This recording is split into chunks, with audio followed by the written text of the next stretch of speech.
bello y maravilloso. ¿Por qué no levantas tus manos un momento al cielo? Le decimos: Señor, gracias por tu misericordia, Señor, por la abundante gracia que has derramado en nuestras vidas, por la abundante misericordia que tú has derramado en nuestras vidas, Señor. Oh, te alabamos, Señor. Exaltamos tu nombre, mi Dios. Estamos aquí porque a ti te ha placido que estemos en este lugar. Estamos aquí, Señor, porque tú eres bueno, porque has tenido misericordia de nosotros. Gracias te damos, Señor. Aleluya. Gloria a Dios. Bendito sea el nombre del Señor. Puedes tú decir: bueno es Dios. Bueno es Dios.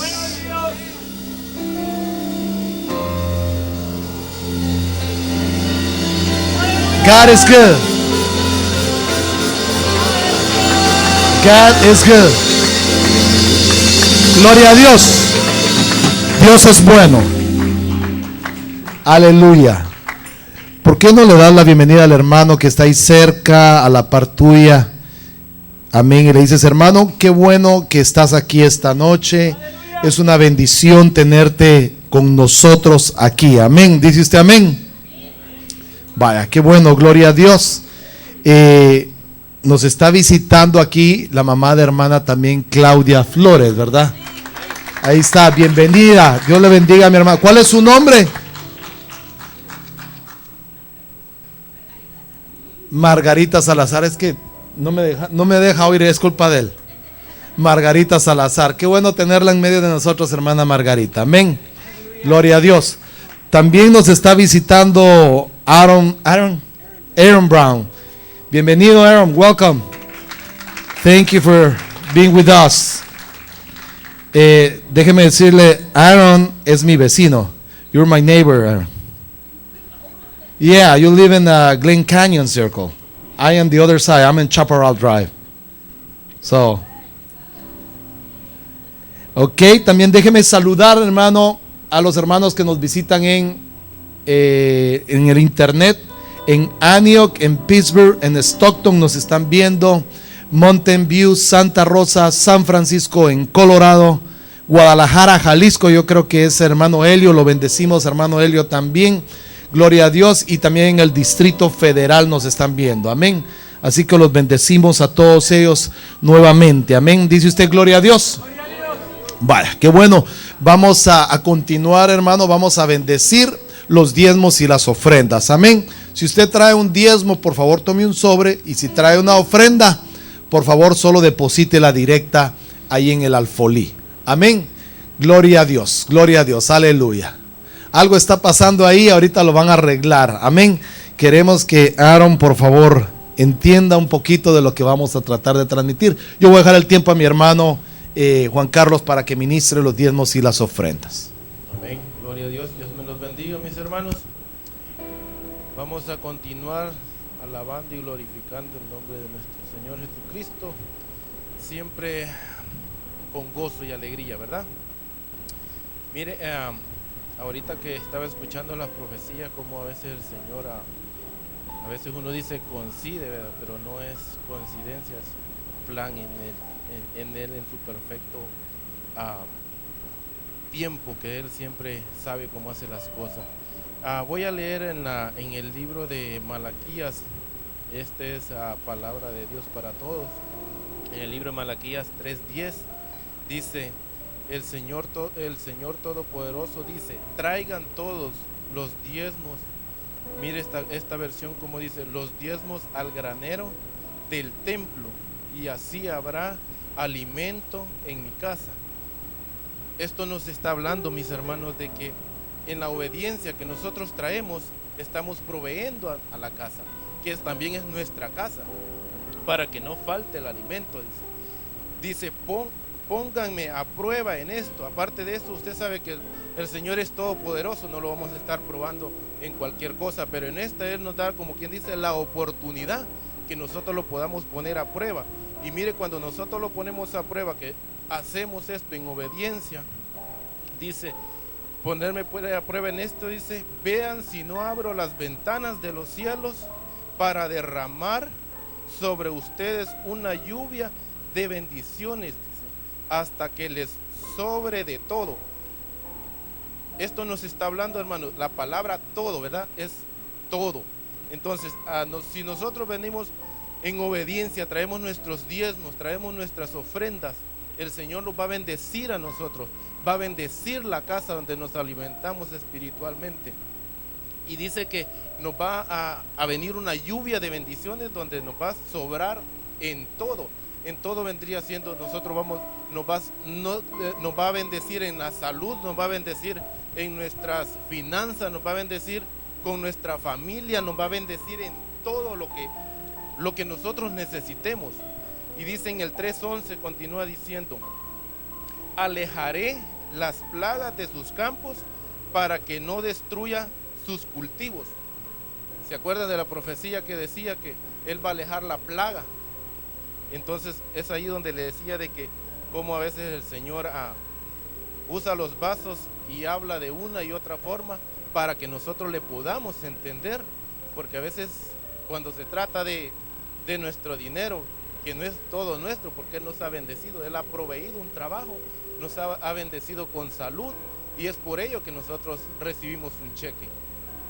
Y aparte de eso, nos está pidiendo el 10% de lo que Él ya nos dio. O sea que no es solamente de que nosotros decimos mi dinero, sino que es una bendición que Él ha proveído. Ha bendecido nuestra familia con salud, nos ha bendecido a nosotros con un trabajo y salud también para poder trabajar, porque si nos enfermamos, ¿cómo vamos a ir a trabajar? Así que miren, mis hermanos, termino con esto, dice, para que va a alejar las plagas para que no destruya nuestro cultivo y para que sus viñas produzcan fruto. Lo dice el Señor Todopoderoso. O sea que el Señor nos está hablando aquí que nos pongamos a prueba, que va a alejar las plagas y que nos va a bendecir hasta que sobreabunde. ¿Quién dice gloria a Dios a eso? Pero miren, mis hermanos, para no tomar más tiempo, aparte del diezmo, de que nos dice que traemos todos estos beneficios, cuando nosotros también damos una ofrenda, cuando damos una ofrenda, el Señor siempre lo va a seguir bendiciendo. Él dice que Él va a reprender, Él va al devorador, dice que Él por nosotros, el devorador va a ser reprendido, va a ser alejado de nuestras casas, de nuestras familias. Así que le voy a pedir que se ponga de pie y que pase a depositar sus diezmos y sus ofrendas. Al final yo creo que vamos a orar, pastor, aquí. Puede pasar, mi hermano.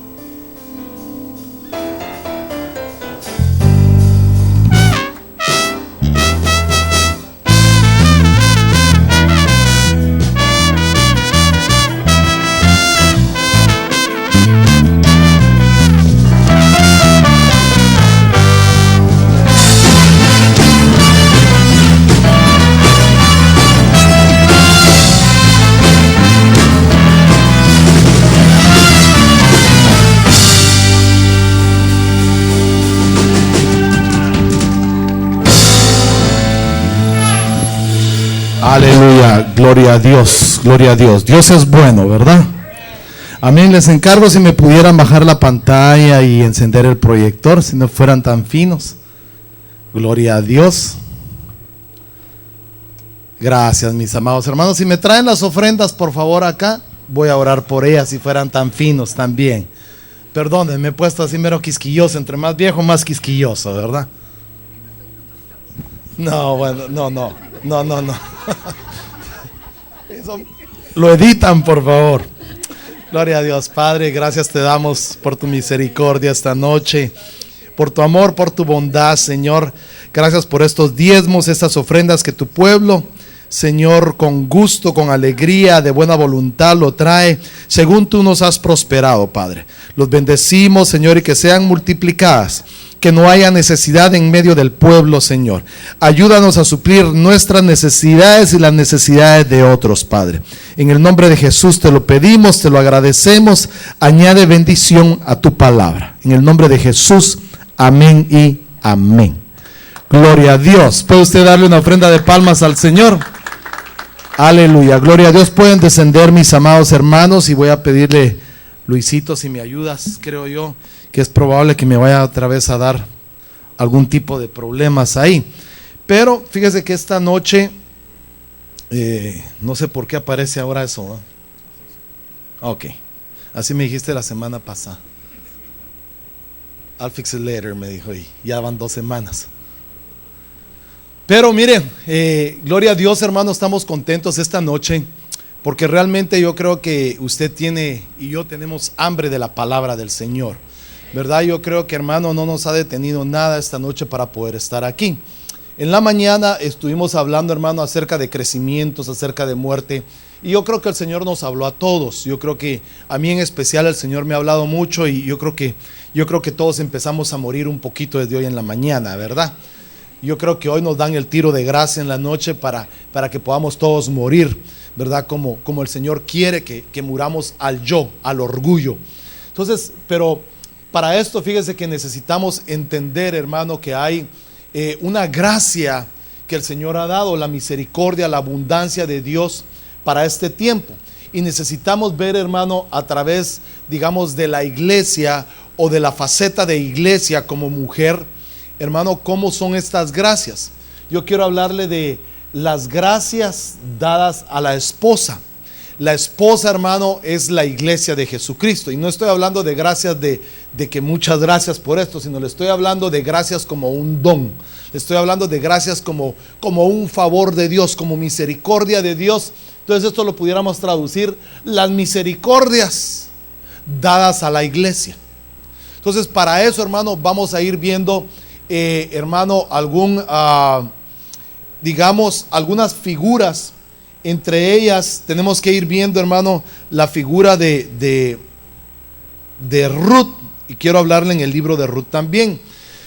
¿Por qué? Fíjese que Ruth es impresionante este pasaje, porque Ruth, hermano, describe en una de las etapas o como figura de la iglesia. Escúcheme, Ruth no era judía, Ruth no era del pueblo de Dios. Ruth lo describe como la moabita, o sea, una mujer idólatra, o sea, vivía en un pueblo idólatra, no tenía ni siquiera derecho a estar en el pueblo de Dios. Se casa con un judío, con el hijo de Noemí, y entonces Ruth viene a ser como figura de la iglesia, que aunque no éramos, hermano, pero el Señor nos recoge a nosotros como pecadores, como paganos, hermano, y nos alcanza en una misericordia y nos hace, hermano, ser de su pueblo. No sé si usted se alegra, porque usted y yo no teníamos este derecho. Entonces, mire, pues veamos Ruth. La versión Jerusalén de la tercera edición dice, Ruth 2:10, cayó ella sobre su rostro, se postró en tierra y le dijo, como he hallado gracia a tus ojos, para que te fijes en mí, que no soy más que una extranjera. Hablamos en Pedro esta semana, el día miércoles, hablamos que dice que nosotros somos peregrinos y extranjeros. Ahora mire Ruth cómo se pone, porque el que la iba a redimir era Booz, figura de Jesús. Entonces mire, dice, cayó sobre su rostro, se postró en tierra y le dijo, como he hallado gracia, como he hallado misericordia ante tus ojos, le dice, para que tú, habiendo un pueblo mayor, habiendo muchos mejores que yo, pongas tu mirada y te fijes en mí, le dice Ruth. Esta, digamos, es la gracia que el Señor le está dando a la iglesia de este tiempo, a usted y a mí. Porque no éramos merecedores de salvación, no éramos merecedores de la infinita misericordia de Dios, ni de su gracia, pero hermano, hallamos misericordia ante sus ojos y Él se reveló a nuestra vida. Entonces vemos que Ruth lo primero que hace es que haya gracia ante aquel que la iba a redimir. La iglesia de este tiempo haya gracia. Entonces todo el plan es por gracia. El plan de Dios es una gracia para nosotros. Salvos por gracia, dice Efesios 2:8. Yo quiero que usted, si puede, anote esos versículos, y si no, tómeles foto, mire qué hace. Dice: los salvos deben de evolucionar en un proceso de perfección por medio de la gracia de Dios.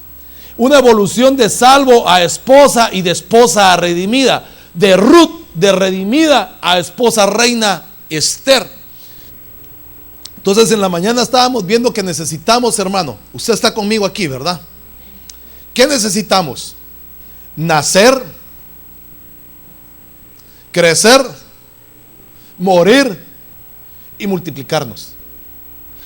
La iglesia, la amada de Cristo, necesita cambiar de iglesia redimida a iglesia reina.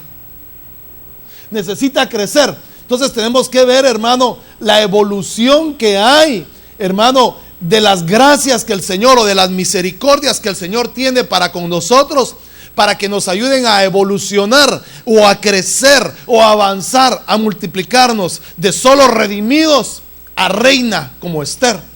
Entonces veamos algunas gracias, digamos, de Ruth que tuvo. Y una de las gracias, o de la gracia, el concepto de gracia significa caris, que viene, digamos, es aquello que otorga, escuche, u ocasiona placer, delicia, o causa una actitud favorable.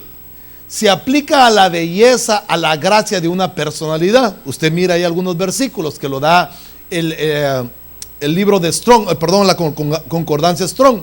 Dice: en un sentido subjetivo de otorgar, o otorgador de la gracia, y expresa disposición amistosa de la que procede a un acto bondadoso, a un acto de gracia, a un acto de buena voluntad en general, especialmente con referencia al favor o a la gracia divina otorgada a alguien. Entonces mire, la gracia de Dios es la misericordia otorgada de Dios para nosotros. La gracia y la misericordia de Dios era algo que no merecíamos, pero que Dios, escuche, mire, en una disposición, en algo que nació de Él, le otorgó la gracia a la iglesia. Pero escuche, a usted y a mí nos otorga la gracia antes del arrebatamiento. Después del arrebatamiento, la gracia para para Ruth se acaba, y entonces comienza el plan salvador para el pueblo de Israel. Al pueblo de Israel no ha sido desechado, pero por no haber recibido a Jesucristo va a pasar la tribulación, y la gran tribulación, donde ahí el Señor lo va a redimir. Pero a usted y a mí nos va a salvar el Señor antes de que esto suceda. Antes de que suceda esto, hermano, a usted y a mí el Señor nos va a otorgar la gracia por ser redimidos. Entonces, avancemos, veamos la primera gracia, o cuáles son esas gracias, ¿verdad?, de las que le estoy hablando. Número 1 sería el ministerio de la palabra. Esa es una gracia. Usted sabe que la palabra es un ministerio, no un misterio. Hay misterio, pero hay un ministerio de la palabra. Veámoslo por qué. Esas son, digamos, hermano, cosas que el Señor nos equipa a la iglesia para recibir, hermano, la abundancia y la misericordia de Dios. La palabra es una de ellas. Dice Ruth 2:2, escúcheme. Y Ruth la moabita dijo a Noemí: te ruego que me dejes ir al campo y recoger espigas en pos de aquel en cuyos ojos, ¿qué dice?, hallaré gracia. Y ella respondió: ve, hija mía. Figura de la iglesia, Ruth. ¿Qué es lo que está haciendo Ruth en figura de la iglesia? Así sin miedo, no crea. ¿Qué es lo que está haciendo Ruth? Bueno, ahí tenía, dice, a que hallare gracia, pero está haciendo algo antes. Está espigando, pues. O sea, ¿qué fue a hacer la iglesia?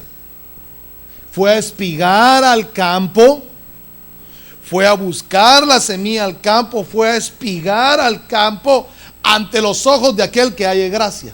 Quiere decir que fue a espigar la palabra, fue a buscar la palabra es sinónimo de semilla. Dice, el sembrador salió al campo y esparció la semilla. Fue a tirarla. Entonces Ruth, hermano, fue al campo a buscar espigas, a buscar palabra. Entonces hay un ministerio en la palabra en la cual nos va a llevar a encontrar la gracia de aquel que nos va a redimir. Acuérdese que Ruth estaba espigando en el campo de Booz.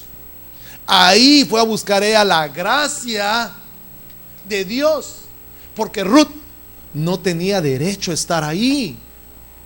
Ruth era moabita, no era judía. No sé si usted me va entendiendo, hermano, pero Hechos 6:4, entonces veamos la comparación. Y nosotros vamos a perseverar en la oración y el misterio de la palabra perseveraremos. Quiere decir que la iglesia de este tiempo tiene que perseverar en el misterio o en el ministerio de la palabra. La iglesia, una de las gracias que le ha sido otorgada, uno de los regalos, uno de los ministerios, una de las misericordias que Dios le ha entregado a la iglesia de este tiempo es el ministerio de la palabra. Por eso es que usted y yo tenemos que ser fuertes en la palabra. Los apóstoles, escuche, dice, no es bueno que nosotros nos dediquemos a servir mesas. Nosotros como ministros, como apóstoles del Cordero, debemos de dedicarnos a la palabra y a la oración. La iglesia de ese tiempo final, hermano, debe dedicarse a la palabra y a la oración, sin descuidar el servicio que tiene que dar a las mesas. Entonces, el ministerio de la palabra que usted y yo tenemos es una de las gracias dadas por el Señor para la iglesia de este tiempo final. Por eso usted y yo, hermano, no podemos dejar de espigar la palabra. No podemos dejar de escudriñar las escrituras y de buscar en ellas la respuesta que Dios tiene para nuestras vidas. La palabra debe ser como trigo, porque mire, ¿cuál era, hermano, el propósito de Ruth? Ir a espigar para hacer trigo, o sea, espigar trigo, para convertirlo en pan. Y el pan, hermano, es lo que sostiene. El pan de vida es lo que sostiene. La palabra es la que te sostiene. Si la iglesia no haya gracia de palabra en este tiempo, hermano, va a ser engañada fácilmente. Y usted y yo necesitamos, hermano, tener el ministerio de la palabra. Ruth experimentó el deseo de recoger espigas de trigo. Dice, la gracia derramada es la de recoger espigas. Ya se lo leí. Las espigas son figura de la base del alimento o la materia prima del pan, el alimento espiritual. La necesidad del alimento espiritual más que la necesidad o el placer que se experimenta al poder alimentarse con la palabra de Dios. La palabra de Dios es más que un alimento al cuerpo, es alimento al alma y al espíritu. La palabra de Dios, hermano, es la vitamina que tu espíritu necesita. La palabra de Dios es lo que nuestro ser interior necesita. El cuerpo necesita alimento, pero nuestro interior necesita palabra. Nuestro interior necesita conocer palabra. Entonces, uno de los crecimientos que debe tener el Hijo de Dios de este tiempo es conocer palabra. Cuando en la mañana estábamos hablando de nacer, crecer, morir y multiplicarse, estamos hablando de crecimiento. Uno de los crecimientos que debemos de tener nosotros es la palabra. Porque el que no conoce palabra es presa fácil del engaño, de la mentira. Hermano, y podemos ser seducidos por la serpiente. Entonces necesitamos conocer palabra de Dios. Ahora veamos este otro entonces. Esdras 7:10. ¿Por qué es necesario conocer la palabra? Esdras se había dedicado por completo ¿a qué? Escúcheme. ¿A qué se había dedicado Esdras? Ahora, la ley figura de qué es. de la palabra. La ley es figura de la escritura. Pero no solo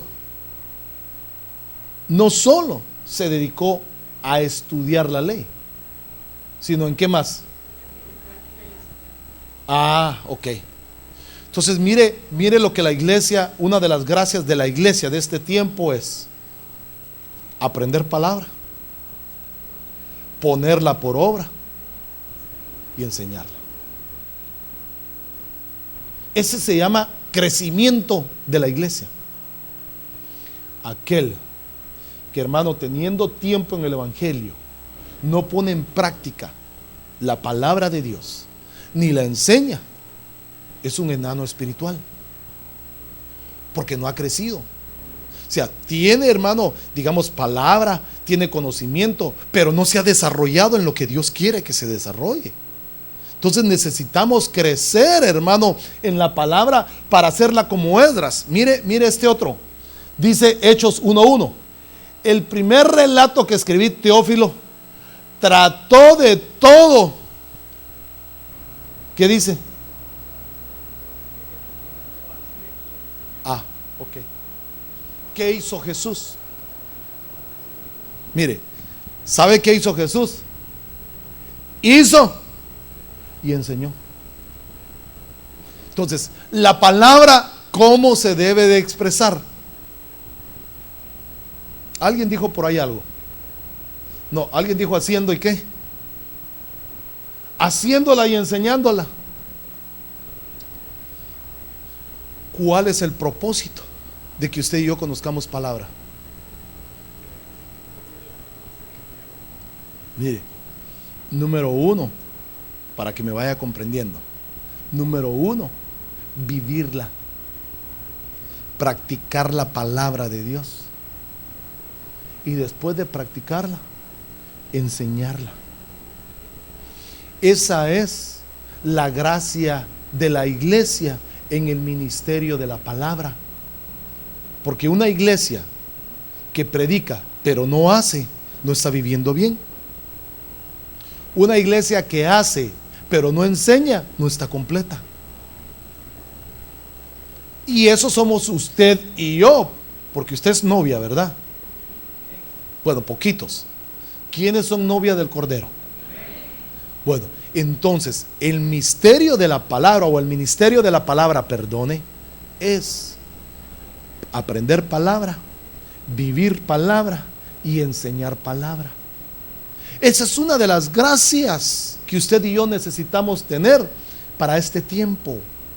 La palabra de Dios debe estar de continuo en nuestra boca. Entonces, a mí me impacta cuando Esdras, hermano, se había dedicado por completo a estudiar la palabra, pero fíjese que hay algo que lo acompañaba a él, y es algo que tal vez muchos de nosotros, hermanos, nos cuesta hacer. ¿Sabe qué lo acompañaba a él?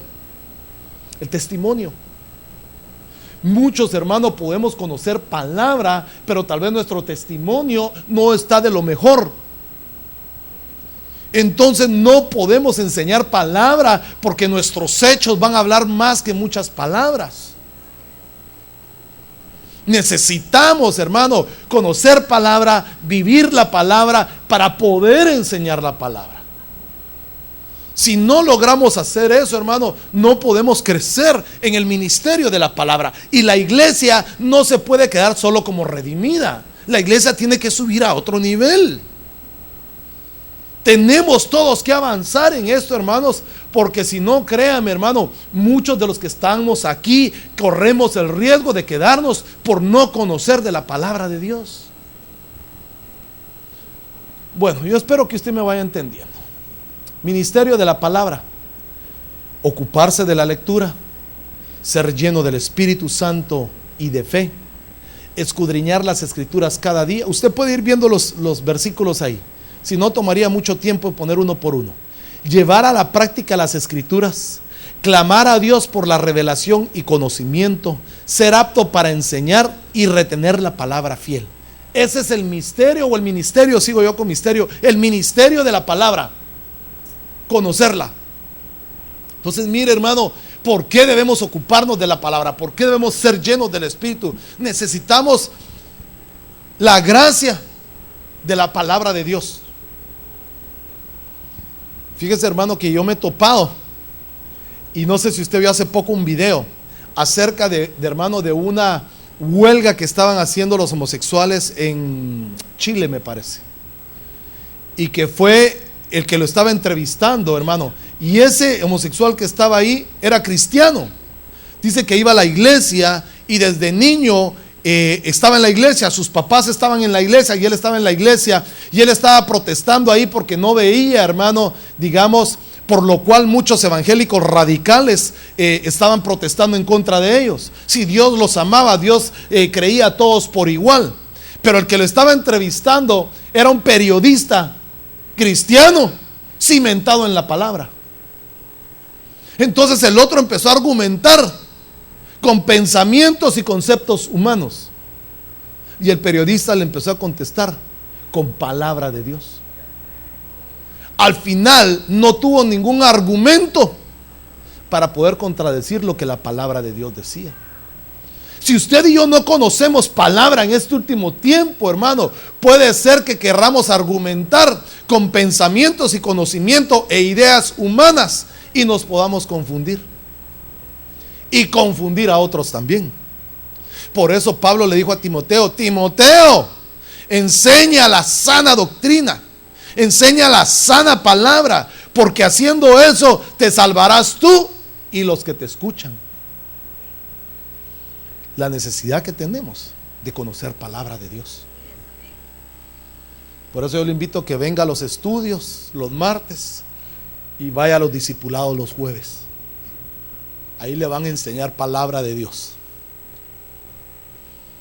El ministerio de la reconciliación. Estábamos peleados con el Señor, y viene el Señor y reconcilia a la iglesia. ¿Cómo la reconcilia? Dice entonces Ruth 2:10: ella entonces, bajando su rostro en tierra, y le dijo: ¿por qué he hallado gracia ante tus ojos para que me reconozcas siendo yo extranjera? Segunda de Corintios, ahora relacionemos Ruth 2:10 con Segunda de Corintios 5:18. Y todo esto, gracia, todo esto proviene de Dios, quien nos reconcilió consigo mismo por Cristo y nos dio el ministerio de la reconciliación. Quiere decir que entonces, hallando, hermano, nosotros la gracia ante los ojos de Dios, Él nos reconcilió consigo mismo. ¿Por quién? Por medio de Cristo. Cuando usted y yo entonces ahora nos sentamos a la mesa y vamos a ir a tomar el pan y a beber de la copa, ahí está Cristo. Y esto que vamos a hacer, a sentarnos a la mesa, es una reconciliación con el Padre. Una reconciliación, hermano, porque no teníamos derecho. Cada vez, hermano, que nos sentamos a la mesa y compartimos a Cristo, estamos entrando en esto, mire, en la reconciliación. Necesitamos, hermano, reconciliarnos con el Padre. La iglesia necesita reconciliación con Dios por medio de Jesucristo. Mire, veamos esto, dice Efesios 2:10: recordad que vuestra vida se desarrollaba entonces sin Cristo, excluido ¿de dónde? De la ciudadanía de Israel, ajenos a los pactos. O sea, escúcheme, usted y yo no teníamos derecho a nada espiritualmente, ni pactos ni nada, ni la promesa. Por eso andabais perdidos en un mundo falto de esperanza y de Dios. ¿Cómo andábamos usted y yo? Mire, ¿sabe qué es lo que más me impacta a mí? Que estábamos fuera de esto, mire. Ajenos a los pactos de Dios. No teníamos promesas. No teníamos nada. Porque Dios estaba peleado con nosotros y nosotros peleados con Dios. Pero cuando viene la reconciliación, nos hacemos al derecho por la gracia que Dios nos otorga a esos pactos. Dígame un pacto que tenemos derecho. Un pacto de salvación. Bueno, ahí hay uno. ¿Qué más? Ese es el más importante, un pacto de vida eterna. Porque íbamos, mire hermano, derechitos, mire, así mire, en el precipicio. Y ahí el Señor nos jaló. Y nos hace, hermano, herederos, mire, y nos incluye en los pactos de Dios. Entonces vea, hermano, la necesidad que hay de tener la reconciliación. Romanos 9:25 dice, como también dice en Oseas, a los que no eran mi pueblo llamaré pueblo mío, y al que no era amada la llamaré. ¿Quiénes son estos? Vaya, entonces usted y yo éramos pueblo de Dios, pero ahora por medio de la reconciliación, ¿qué somos? Pero así recio, hágamelo, porque yo siento como que no me está agarrando la onda. Fíjese, ¿éramos pueblo o no éramos pueblo de Dios? Y ahora, antes éramos la amada de Dios, y ahora ¿qué somos? Entonces mire el cambio que hay cuando entramos en el ministerio de la reconciliación con Dios. Lo que no teníamos derecho, hoy el Señor nos lo ha otorgado por misericordia. Lo que antes Él no nos amaba, hoy nos ama, porque somos su amada, somos la niña de sus ojos. Entonces vea esto, dice Romanos 5:8. En cambio Dios nos demostró su amor en Cristo, que murió por nosotros aún. Entonces mire hermano, la necesidad que hay de que Cristo gobierne en nuestra vida. Ahora yo le pregunto, entonces, ¿cómo la gente de la calle puede decir que es un hijo de Dios? Que todos somos hijos de Dios, que el Señor ama a todos por igual. ¿Será eso cierto o no será cierto? Le estoy preguntando palabra. ¿Será cierto que todos somos hijos de Dios? ¿Qué somos? Bueno, usted ya no es creación. Usted ya es hijo de Dios. Pero ellos, ¿qué son? Ah, bueno, entonces sí sabe. Y entonces, ¿por qué no me responde? Pues sí sabe. Entonces usted ya es un hijo de Dios. Usted, hermano, y yo estábamos muertos en delitos y pecados, pero ¿cómo nos mostró Dios su amor? ¿Sabe cómo nos mostró Dios su amor? Cuando Cristo murió en la cruz del Calvario. Dice, mire, Dios nos mostró su amor. ¿Cómo? En que Cristo murió por nosotros. ¿Qué amor más grande? Escúcheme, ¿qué amor más grande para el que no era su pueblo? ¿Qué amor más grande para el que no era su amada? ¿Qué amor más grande para el que no tenía pactos? Para el que no tenía derecho a nada. Ese es el amor de Dios a través de Cristo Jesús, que a través de Él nos reconcilió con Él mismo. Entonces, hermano, la importancia que es que participemos todos del cuerpo y de la sangre de Cristo, porque esto, hermano, tipificado en el pan y el vino, es la reconciliación con el Padre, el perdón de pecados, porque solo por la sangre de Cristo hay perdón de pecados. La expiación del Cordero de Dios que quita el pecado del mundo es lo que nos reconcilió con Dios Padre para vida eterna. No podemos despreciar ni ver con de menos la cena del Señor. Mire, por muy, hermano, pecado que hagamos, por muchas cosas que cometamos, hermano, no podemos perder el momento de sentarnos a la mesa. ¿Por qué te voy a decir esto? ¿Qué pasa si mañana no amanecemos vivos? Y hoy no te sentaste a la mesa a reconciliarte con Dios. ¿Qué pasa? Por favor, ayúdeme. ¿A dónde vamos a parar, hermano? Perdóneme. O sea, mire la necesidad que tenemos de reconciliarnos hoy con el Señor. Porque mañana, como dicen en Guatemala, you never know. De veras, ¿cuándo es que el Señor puede aparecerse? O cuando el Señor te llama a su presencia. Entonces, necesitamos tener el ministerio de la reconciliación. Mira, hermano, ¿quién se puede imaginar, hermano, que hayan personas de 20, 30 años muriendo de paros cardíacos, de derrames cerebrales, hermano, de muchas cosas, tan jóvenes, tan llenos de vida, tan un futuro? Pero ¿qué les garantiza a ellos la vida? Nada. Lo mismo que a nosotros, ¿qué nos garantiza la vida? Entonces, lo único que me garantiza mi vida eterna, o me garantiza por lo menos llegar, hermano, al reino de los cielos, es sentarme y reconciliarme con el Padre.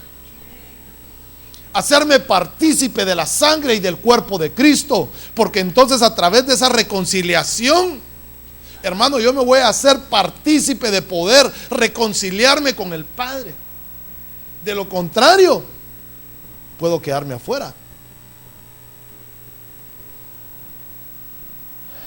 Yo espero que usted vaya conmigo, ¿verdad? Bueno, ay, juela, ya me queda poquito tiempo, ya me columpié, ¿eh?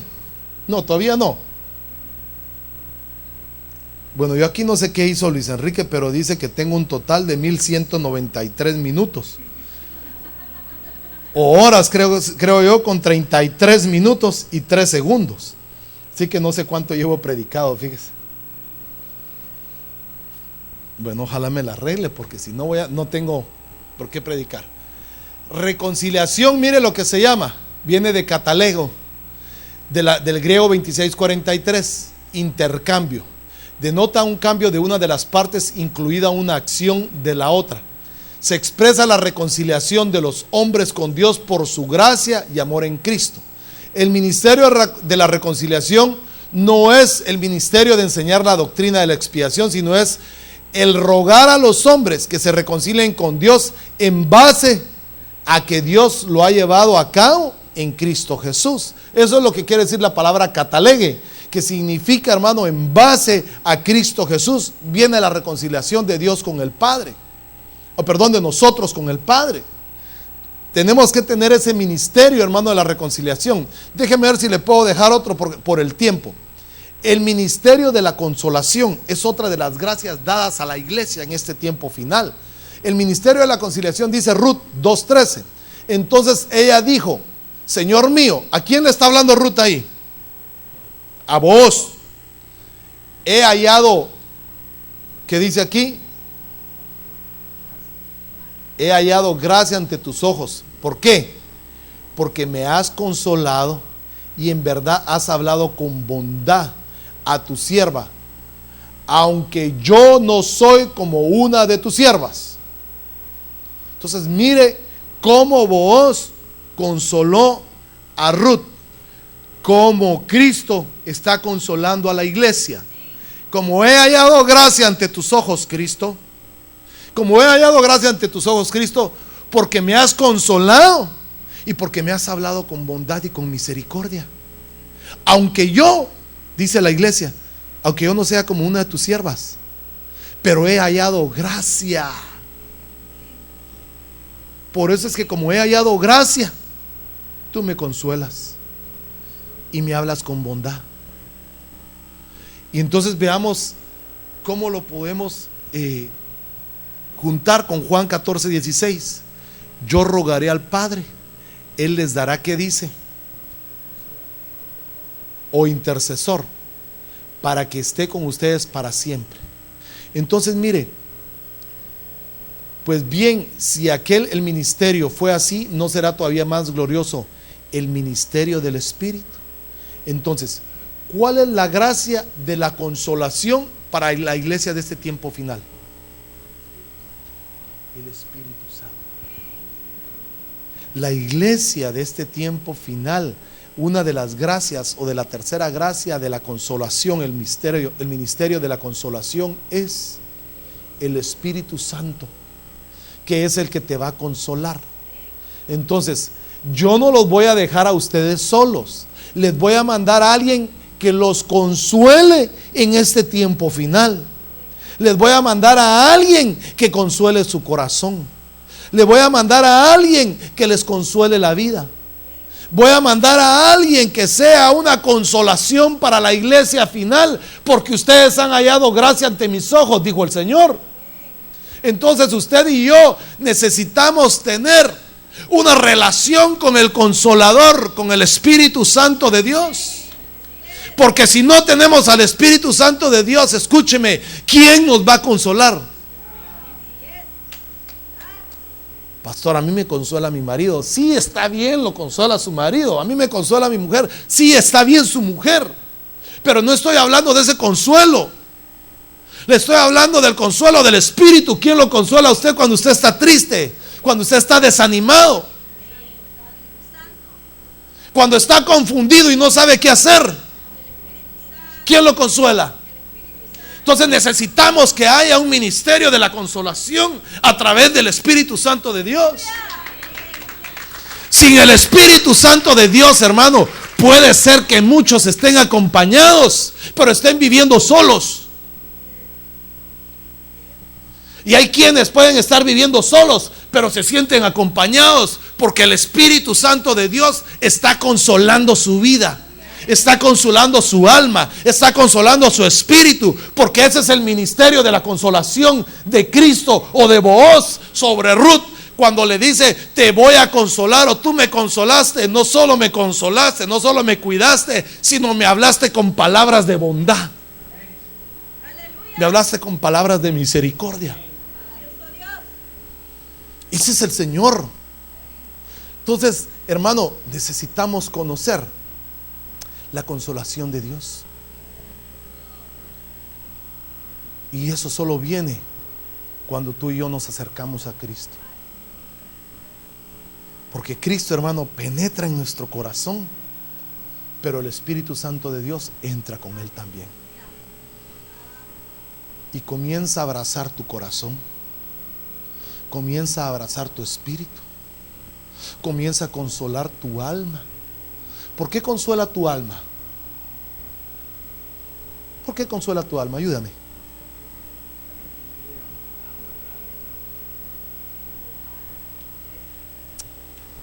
Porque en el alma están los sentimientos. En el alma están las heridas. ¿Dónde le duele a usted cuando la hieren? Entonces el Espíritu tiene que llegar al alma a consolar. Y no solo consolar, sino liberar todo lo que hay en el alma. Entonces el Espíritu Santo, hermanos, hace un trabajo de consolación en nuestras vidas. Tiene que consolar nuestros corazones. Tiene que consolar nuestra alma. Porque de lo contrario, hermanos, si no hay un consuelo, en lugar de consolación y de aceite de Galaad sobre nuestras heridas, va a haber amargura y hiel en el alma. Y entonces, hermano, eso que sale de tu boca ya no va a ser bendición, sino puede ser un veneno que mate a otros. ¿Cómo? Verídico. Estamos verificando, eso sí. Pero es cierto. Es cierto. El Espíritu Santo es una verdad en nuestras vidas.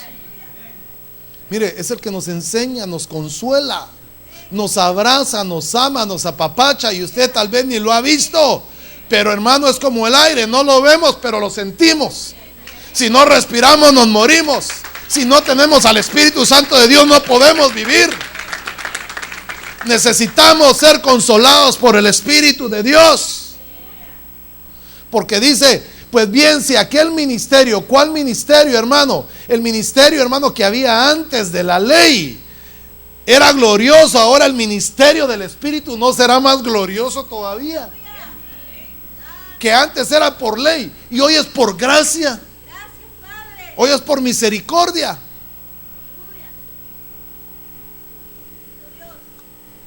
Gracias por esas glorias a Dios.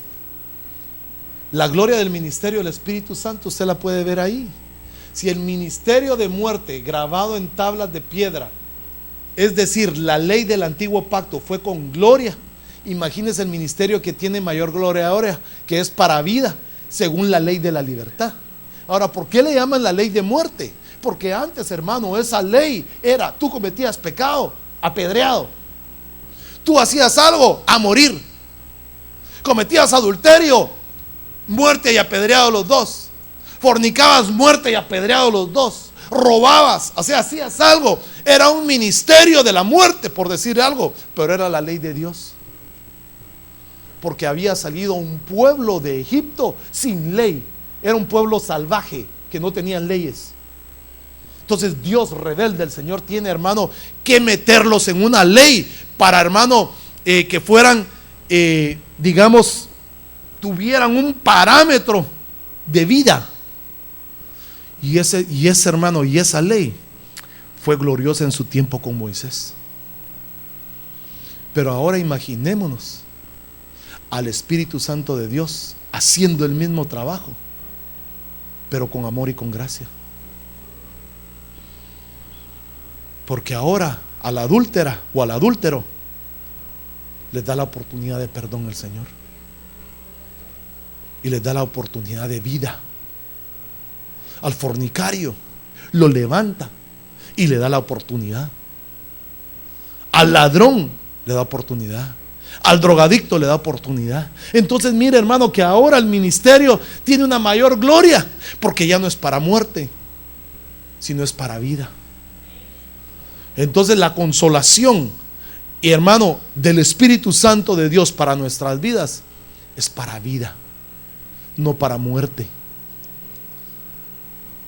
En el monte Sinaí, cuando Dios entregó las tablas de la ley a Moisés, y bajando del monte encontró que el pueblo, que había hecho un becerro de oro dándose al desenfreno, de tal manera que quebró las tablas de la ley y hubo gran mortandad. Usted lo mira en Éxodo, más de 3,000 hombres murieron ahí, en eso.